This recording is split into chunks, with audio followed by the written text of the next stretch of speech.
again sa aming video. So, today po, dahil sahod po na nakapangalawang sahod na po kami, magme-merienda po kami ng McDo.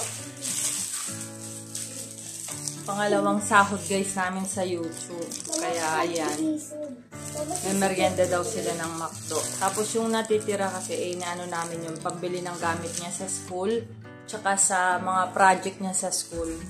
Medyo natagalan ng konti yung sahod kasi alam niyo naman, ang hirap din naman ang mag-ano eh. Tsaka hindi na rin kasi kami nakakapag-video ba ng ng upload about sa school project kasi sa school na ginagawa ng mga bata eh. Pero ewan ko, hopefully ngayong susunod kasing week, bali dito sa amin sa Lipa ay nagbalik ang modular. Sobra kasing init, heat wave dito sa amin, kaya ang mga bata ay pinapaanohan na blended ulit yung klase.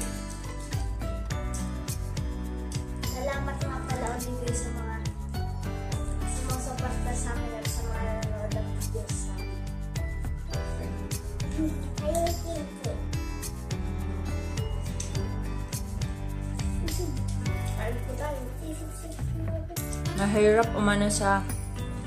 Mahirap ang mataas ng revenue.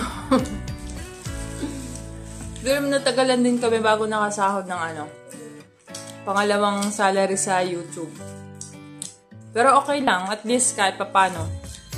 Diretso rin naman yung pumapasok. Medyo maliit nga lang, pero at least may mga pumapasok pa rin. Dun sa namin, mga latest na video namin, medyo konti lang ang doon. Bale, kumikita kami pa rin dun sa mga past na video ko na mga project din sa school. Kasi hanggang ngayon naman may nagbo-view pa rin dun sa mga project sa school kasi nga inaano pa rin sila, ginagawa pa rin sa school. Kaya diretso pa rin yung views namin doon.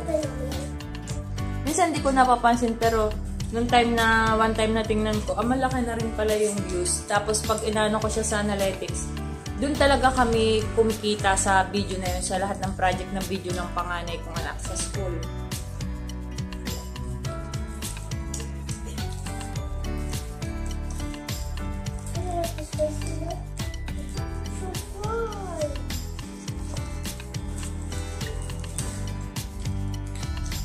So ngayon susunod, another ipon ulit tayo. Sana may susunod pa ulit. Diba? Diretso lang, upload lang.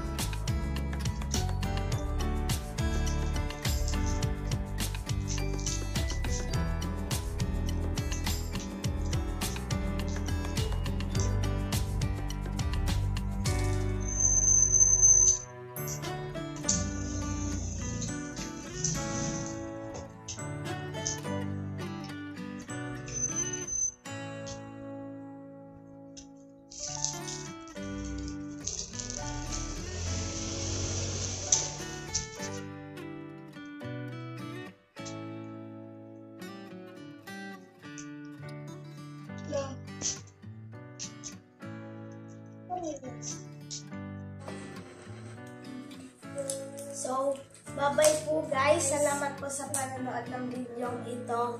At sana po, patuloy nyo pa rin po kaming supportahan. Tsaka huwag nyo din pong kalimutan na i-like at subscribe ang aming channel. Yes, yan guys. Thank you guys. Bye-bye. Thank you po sa pong suporta.